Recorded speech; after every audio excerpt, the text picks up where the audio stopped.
People all across North America, and even globally, are experiencing strange and just downright odd sounds coming from the forest. Whether it be disembodied whistling noises, strange high-pitched screeches, or something in between, it seems that the swamp dwellers all around the world are experiencing something truly strange. Welcome back to the swamp, my friends, and welcome if you're new.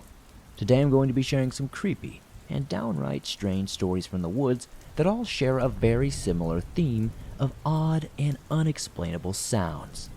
Now, if you have a story that you would like to share in a future episode, whether it's an odd, strange phenomenon that you can't explain or something else, be sure to send it in at swampdweller.net or the email you can find in the description down below.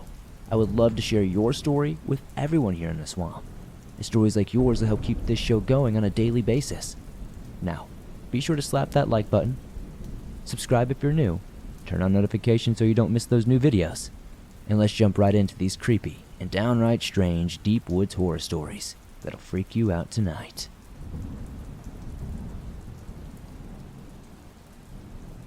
I was alone in my hot tub at around 11 p.m. behind my house. The woods surrounded my backyard, and there was no fence separating them. So when you are in the hot tub, you just face the woods about 100 feet away. I had the porch lights on, and I was just sitting on my phone when I heard a sound I had never heard before. It was a high-pitched, smooth, "hoo" sound. It was almost as if someone was singing the word "who," but with a very elongated, high-pitched "ooh" sound. It only lasted about 2 to 3 seconds, and I immediately froze and got goosebumps.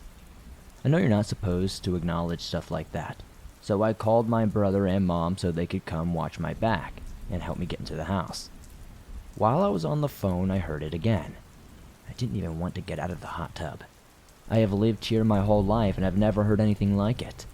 I have listened to various noises, coyotes, deer, owls, etc., and I've been researching different kinds of animal noises, but none of it matches. I'm hoping somebody in the chat has experienced something similar. This next story is something that happened a couple of weeks later. So, I've been hearing this creepy bird-like whistle since probably around 18 or whatnot, a little bit different from this other noise I mentioned. For context, like I said, we live in the countryside, and there's a sugarcane field on the other side of my house from where the woods are, and behind that field are more woods. The field was so wide, it was a bit far from our house. I don't know when exactly I started hearing it, but as long as I can remember, I heard this strange sound. I believe it started at 18. I'm 20 now, so it's been at least 2 years. At first, I tried to pay it no mind, but I noticed that I've been hearing it, honestly, more and more. And now that I've moved out and I've been in my apartment for some time, just so I can, get through college and whatnot, I began to hear it here. I even moved apartments, so now I'm in my second apartment. It's also near the woods, and now I'm still hearing it. It's located at the end of the street, and at one time, I went out alone to buy some snacks because I was pulling an all-nighter for my project. That's when I heard this weird whistle again, but this time closer than ever. I didn't want to overthink too much before, and I told myself that it might just be a bird. But when I heard it that night, it creeped me out. I think I heard it last February this year, and I'm still hearing it every time I go to the countryside. Should I be concerned? Or am I just being paranoid because of all these weird noises? A few years ago while in college, I worked the opening shift at a coffee shop that was nestled next to a thick set of woods. In the summer, I would wake up early, sometimes stopping by a trail on my way to work for a quick walk to wake myself up as the sun rose. Most people have probably heard the shave and haircut, 2 bits, jingle knock before. The trail, it was only accessible from a narrow, long winding dirt road, which branched off the main road with no houses or anybody living there. The trail was poorly marked and not very well maintained, so not many people would ever stop by.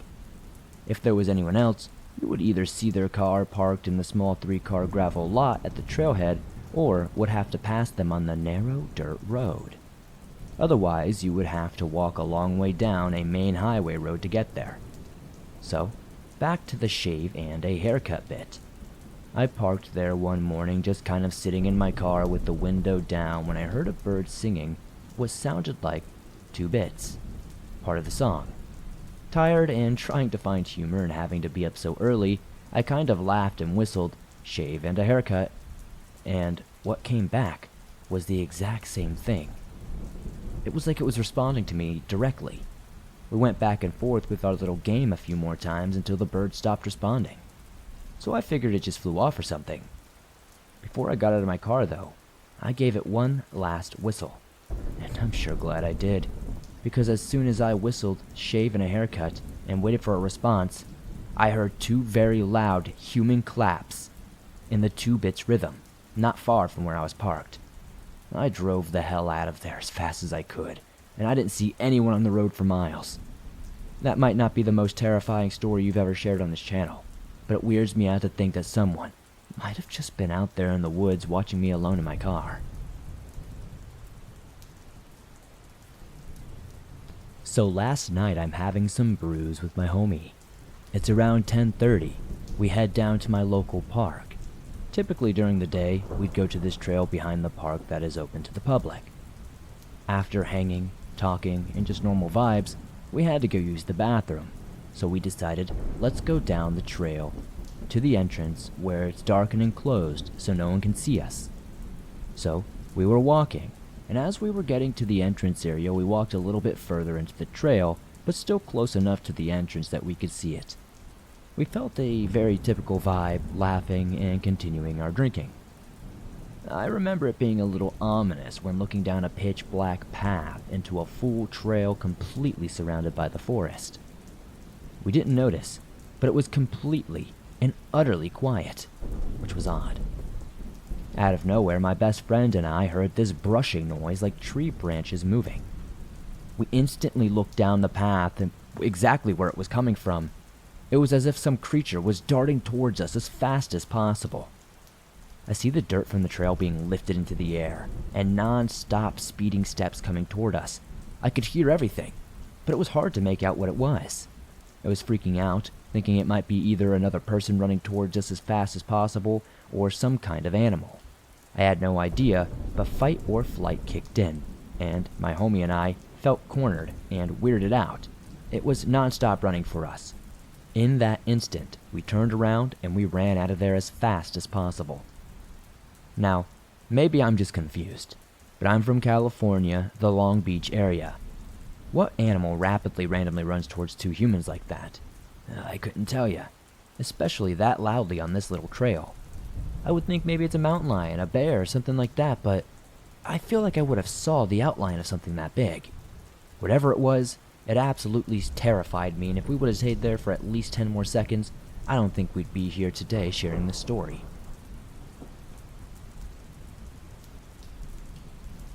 For context, I'm a 17-year-old female, and I have lived in my house my entire life with my 2 other siblings and parents. My family and I live in this partly rural part of Fenton/Heartland, Michigan, and we've been here my whole life, like I said. We own 10 acres of land, which includes a pretty large track in our backyard that we ride 4-wheelers and such. The rest of it's untouched and just woods and trees. Every once in a great while, it seems that we hear some strange and very unnerving things when we go inside, though. A few years ago, my family took a walk out to look at our new neighbor's house, as they were gone for the weekend and said we were welcome to check things out. On our way down our quarter-mile gravel driveway, all of us heard what I can only describe as drums and chanting. It really freaked me and my brother out, because it seemed to be a fair distance away, almost as if it had been coming from the woods in our backyard. There was a fair number of drumming sounds, and sometimes you would even hear chanting alongside it. It must have been pretty far away, but the sound still carried, which made it even creepier. I probably had this occur to me at least 2 or 3 times since we've lived here, and every time it's been unsettling and felt really wrong. We would be very aware if our town had any native tribes or reservations, but my small conservative hometown would definitely not be the place to go to. I have searched high and low, but haven't been able to find anything on the internet in these areas that would even remotely explain what's going on, and it seems nobody else has the same experiences. If anybody listening to this has any idea what's going on, please let me know in the comments. I'd love to know.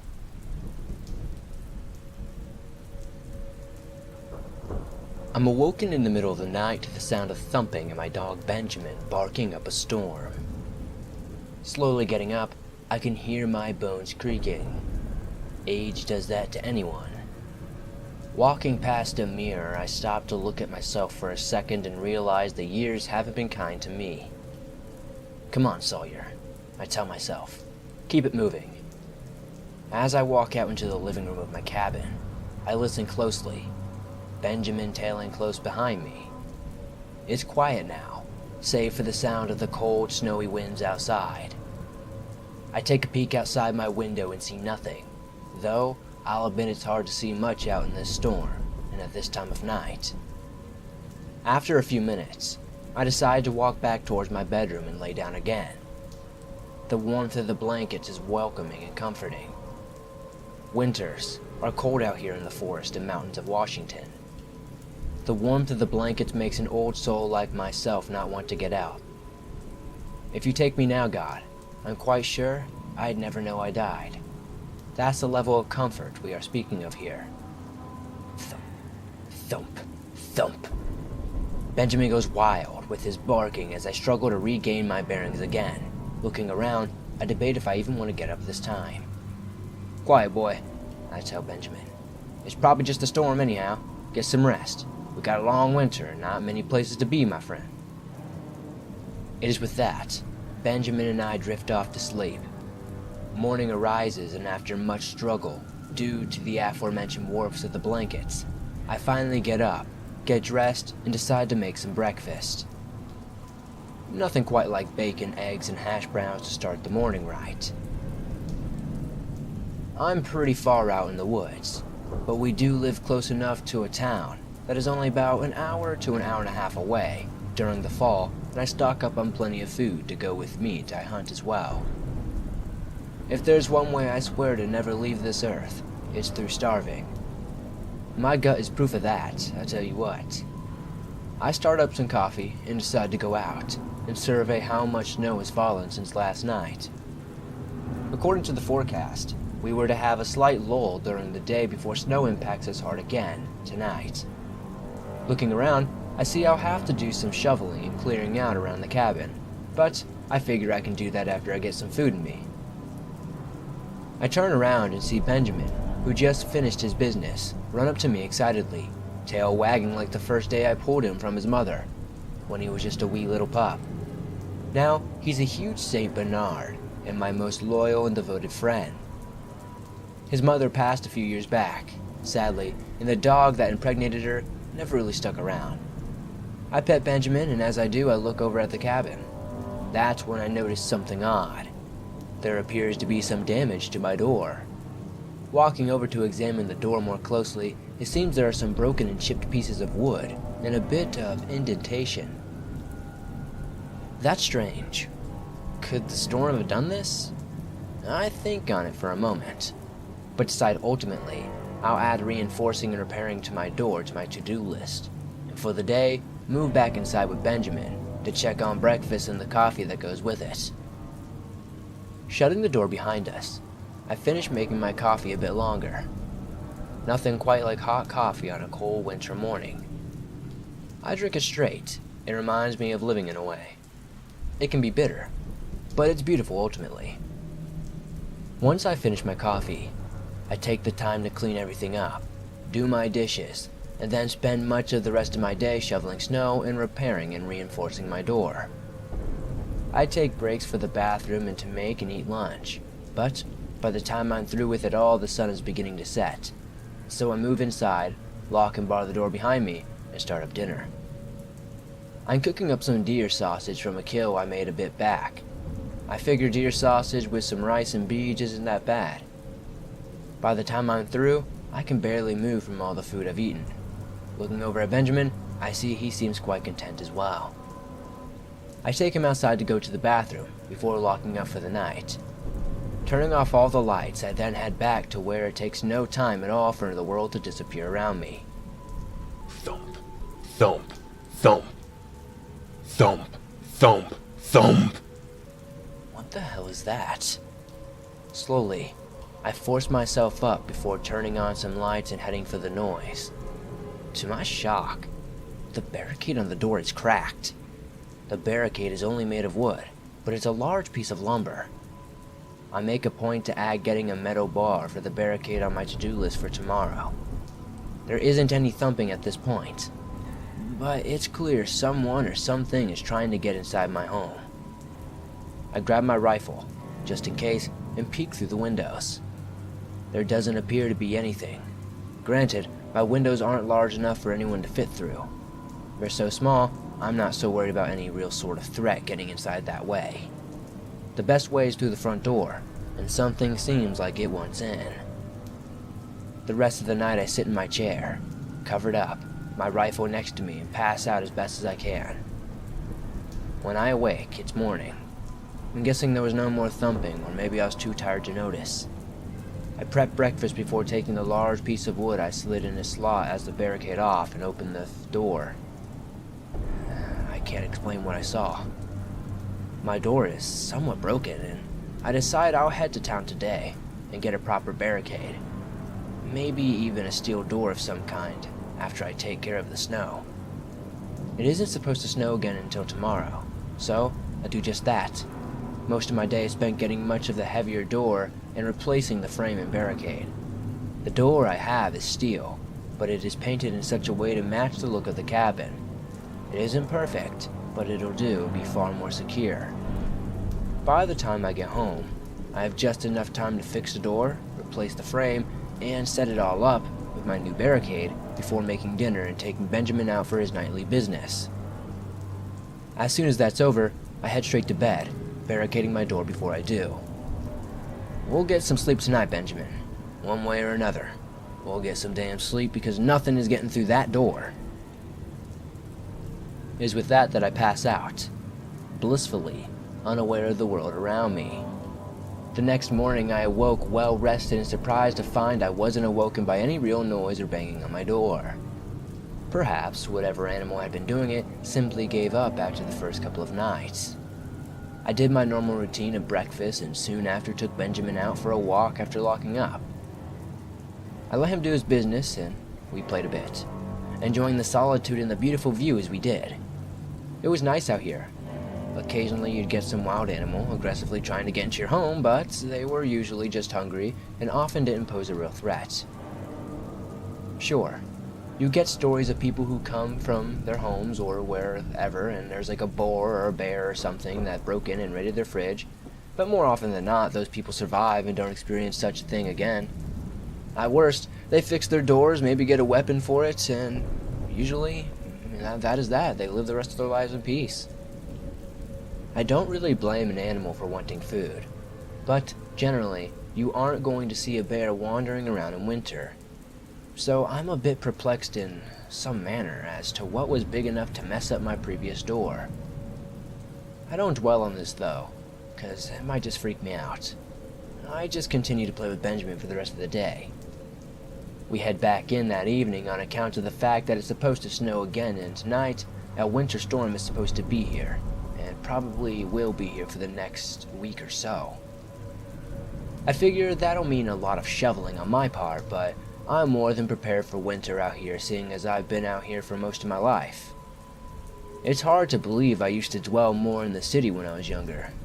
I eventually got tired of that in society and decided to move out here around 25. Now, I'm 45, and well versed in living in the wilderness. My only regret is that I didn't take to doing this sooner. Life is peaceful out here, for the most part, I think to myself. It's quite nice, and you'll never have any real problems with people here. Walking inside my cabin, I lock up and barricade my door before making some dinner for myself and feeding Benjamin as well. I stay up after doing dishes and watching some television before finally turning out the lights around 10 and heading to bed. Thump, thump, thump. Benjamin, I think we have a guest again. What do you say we greet him? Benjamin shoots up, already on edge from the thumping at the door, as I grab my rifle and head out towards the living room. I still don't see anything through my windows, and so I look out my peephole. It's dark and there doesn't appear to be anything there. As soon as I said that, I saw a large eye that took me by surprise and made me jump back for a minute. This was followed by another loud and persistent thumping on my door. Once I got over the initial surprise, I pounded back on my door, rifle in hand, and getting tired of being awoken in the middle of the night, I addressed whatever animal was out there. Listen here, I am tired and cranky, and I'm sick of waking up in the middle of the night. You can bang all you want, but you won't be getting through my door. There was a silence for a moment, and Benjamin was on edge as he waited to hear something back. After a few minutes, we thought maybe we'd scared the thing off. Still, to be safe, I waited for another hour. Nothing. Finally, we went back to bed and I passed out again. I shot up and ran for the door at the sound of a smashing and truck alarm blaring. I looked out the window, but couldn't see well through the snow. A few seconds go by when I suddenly see my truck flying towards the side of my cabin. I fell back before the truck impacted the side of the cabin. The cabin shook and Benjamin barked like mad as I scrambled to my feet and saw pieces of glass from my windows on the floor now. Holding up my rifle, I looked through the scope but saw nothing. I wanted to go out, but decided it was for the best not to. Whatever had destroyed my truck threw it with enough force that it hit the side of my cabin. I'd never encountered any sort of animal that could do such a thing. Based on the eye that I saw, I'd say whatever was out there couldn't be human at all. I quickly pulled out my phone and began dialing the cops. I was on the line when I heard a loud howling of some kind. The dispatch asked where I lived and what was happening, and all I could muster up was the courage to say to get over here, giving them my address along with that message, before hanging up. It took a few hours, but soon the sheriff arrived and knocked on my door. He asked what in the hell had happened, and I explained to him everything from the past few nights leading up to this moment. Perplexed, he had looked around and told me to stay put. I waited, rifle in hand, for his return. After a half hour or so, he returned and informed me that he wasn't sure what the hell was going on, but he'd take a report and come back in the morning when he could see better to check things out. He informed me that I should lock and barricade my door, and if I hear anything else out of the ordinary to call him. He then handed me a card with his number on it, and soon after left. I didn't sleep the remainder of the night, but I also never heard anything else outside either. Morning finally came, and true to his word, the sheriff returned and we both looked around the place more thoroughly. It was snowing like crazy and we didn't really find much. The sheriff reassured me, saying it's likely the snow covered up any tracks that was made, and that I should think about putting up some sort of security system or maybe some cameras that snap pictures at the first sign of movement. I agreed and soon after departed from the cabin. I spent the rest of the day making calls to my insurance company and arguing about how I had no clue what destroyed my truck. I also made some repairs to the side of my cabin, and after having my truck towed away, I soon pulled my four-wheeler out of the shed and headed to get some cameras. By the time I returned, the night was coming fast, so I installed and tested my cameras before having Benjamin go to the bathroom, and then I locked up my ATV in my shed and went inside my cabin. I made dinner and tried to relax as best as I could, but I was quite shaken from the previous night's events. I kept my rifle close to me at all times because now I was occasionally peeking out my peephole. I saw nothing and I barricaded my windows at this point in an attempt to keep the snow out. The night was long and very little sound had me up, checking my door every time. I was tired, but I couldn't bring myself to sleep just yet. I was sure whatever was out there would be back. If not tonight, tomorrow night. If not then, at some point down the road for sure. Sure as shit, I started to doze off when I heard a loud thumping at my door. I got up and slammed back once again. Go away. If you don't, I'll shoot you myself. There was a howling, followed by an even louder thud as I felt my floor shake. I held my rifle up at the door and waited as I heard two more thuds. This was followed by a loud howling before everything went silent again. The thought crossed my mind to call the sheriff again, but as things had fallen silent, I decided not to. I was scared for sure, but the thing hadn't been able to get through my door yet, so I didn't feel like I needed to call him immediately. I wasn't in immediate danger just yet as long as that store stayed strong. It was about 4 in the morning, and so I made some coffee and waited for Benjamin for daylight to come. Once the sun crested over the mountains, and it was bright enough, I unlocked my door and headed out with Benjamin to check out my door, also the cameras.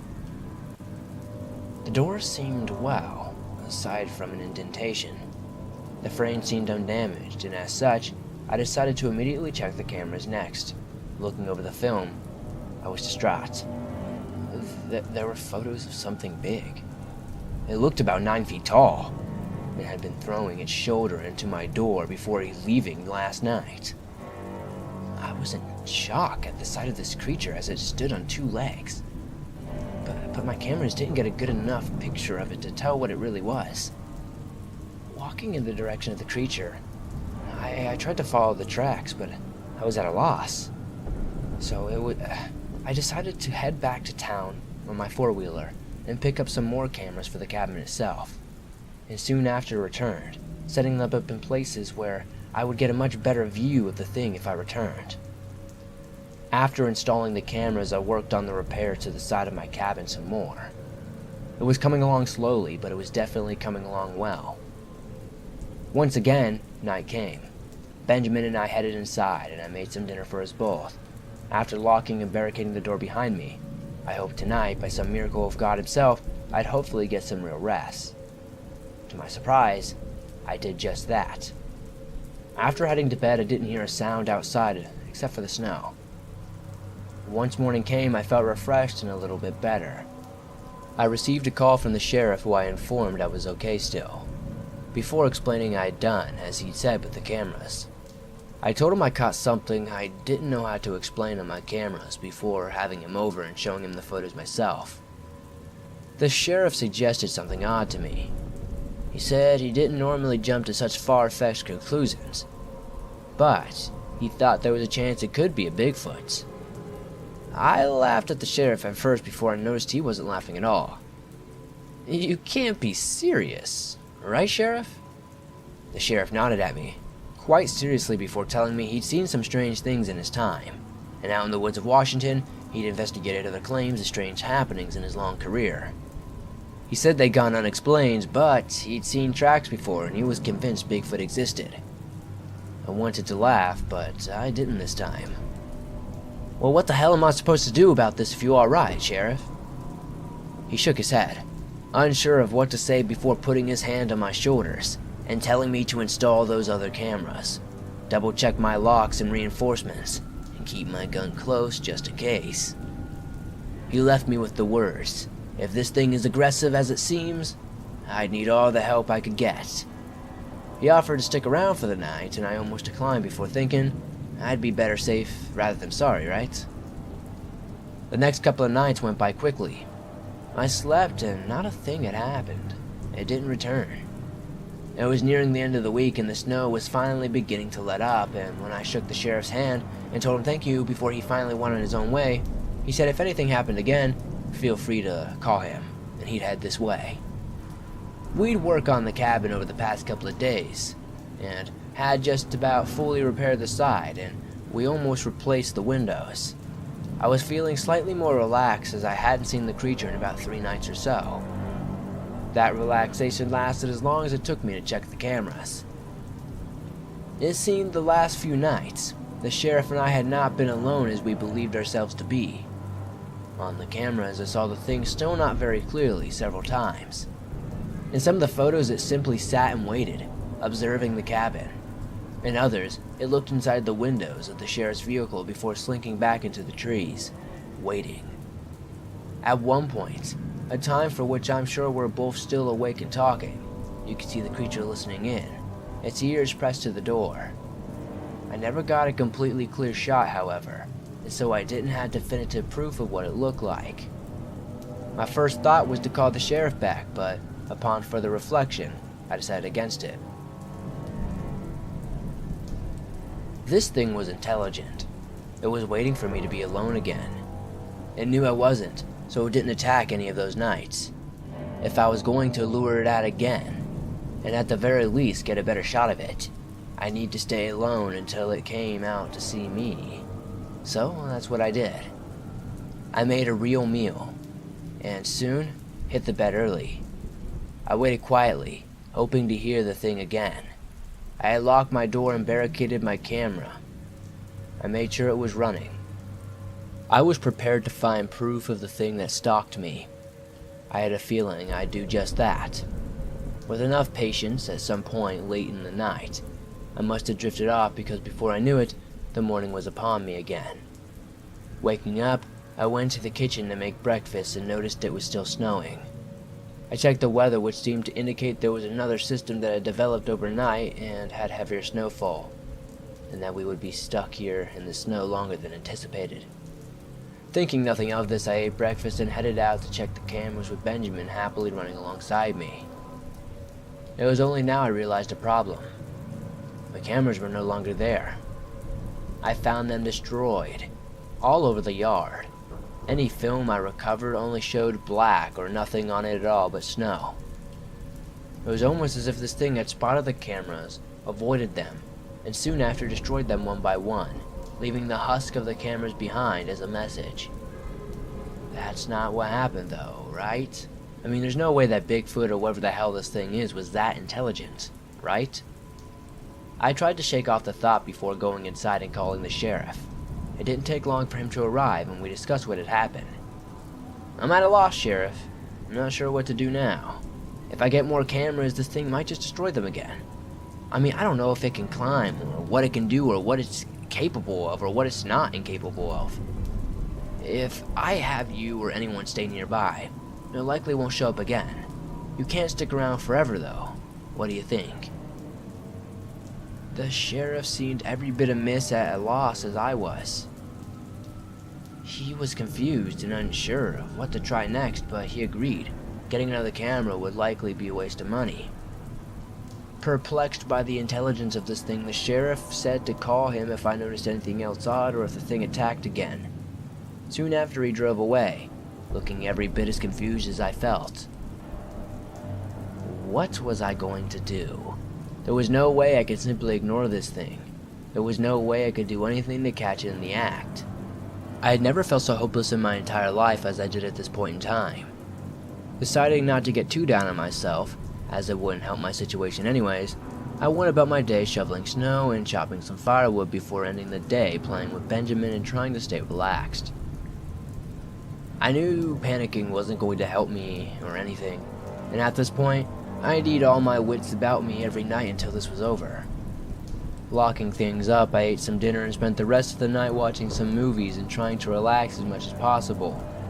To my surprise, I awoke to find it was 9 in the morning. I'd woken much later than usual and found Benjamin licking me and trying to get me outside probably so he could go to the bathroom. I got up and let Benjamin do his business before looking around the property. Nothing seemed out of the ordinary until I checked my shed. The lock had been broken off and my four-wheeler was missing. Shit, I thought to myself. This thing wanted me stranded completely.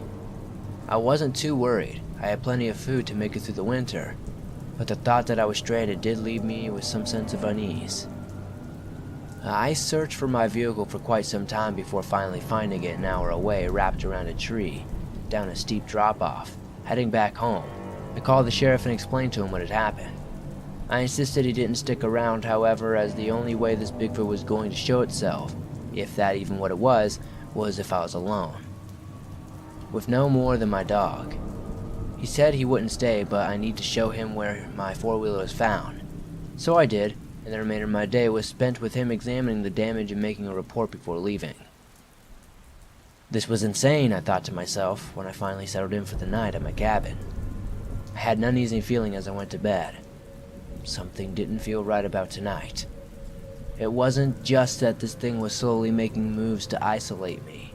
It was also that it seemed to know I had nowhere else to go. It was though it had chosen me off of the basis that it knew I didn't have anyone else to stay with or live with. How long had this thing been watching me?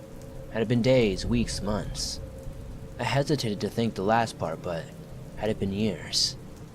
Whatever the case may be, it knew exactly when to come out so it wouldn't be seen.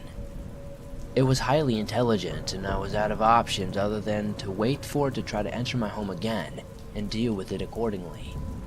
I pondered what I'd do if that happened until, finally, I drifted off to sleep.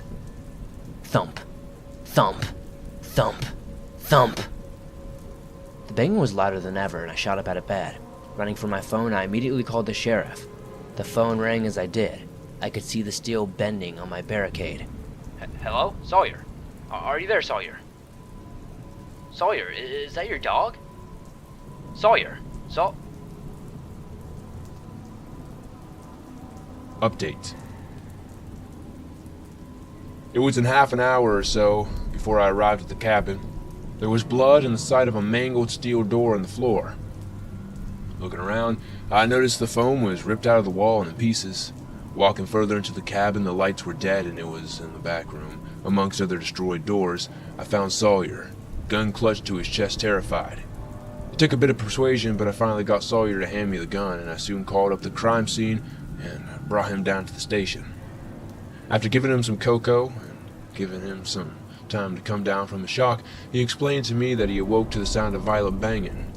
He then explained how he tried to call me, but as soon as he dialed, his door was beginning to give away, so he headed for it. After much struggling, he backed off when he realized the door was going to fall. He didn't want to be crushed by it, so as soon as the thing entered his home, his dog Benjamin jumped at it, and I bit at it before being thrown off, getting up and barking again. He said he emptied every bullet he had into the thing as it ripped the phone out of the wall and crushed it. I stopped Sawyer and asked if he killed the thing. He said he grabbed the gun. He had his back up in his case and emptied every shell he could into it, but it only howled, turned away, and ran off into the night. Sawyer seemed quite convinced the stalker was alive and well. We staged a few more stakeouts and I left him alone, per his wishes, for several nights after. Nights turned into weeks, which turned into months, and there was never a word or another harassment from this thing again. Sawyer and I became friends, bonded by our involvement in this case. He still says he has PTSD to this day from the events, but since repaired his cabin, completely lives alone and in the same spot. Although he fears his attacker, he refuses to move. We are still friends to this day.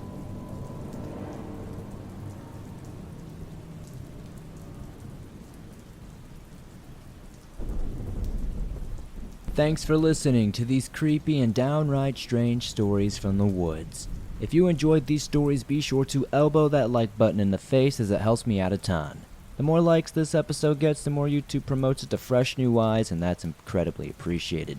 If you haven't yet, be sure to subscribe and make sure those notifications are on so you don't miss new episodes. I upload them multiple times a week in all things natural and supernatural. If you have a story that you would like to share in a future episode, be sure to submit it at swampdweller.net or the email you can find in the description down below. I would love to share your story with everyone here in the swamp. It's stories like yours that help keep this show going on a daily basis. Thank you guys so much for supporting the swamp. Be sure to join me over on Twitter, X, whatever you want to call it, Facebook, Instagram, all that good stuff, and I'll see you all soon with another creepy episode.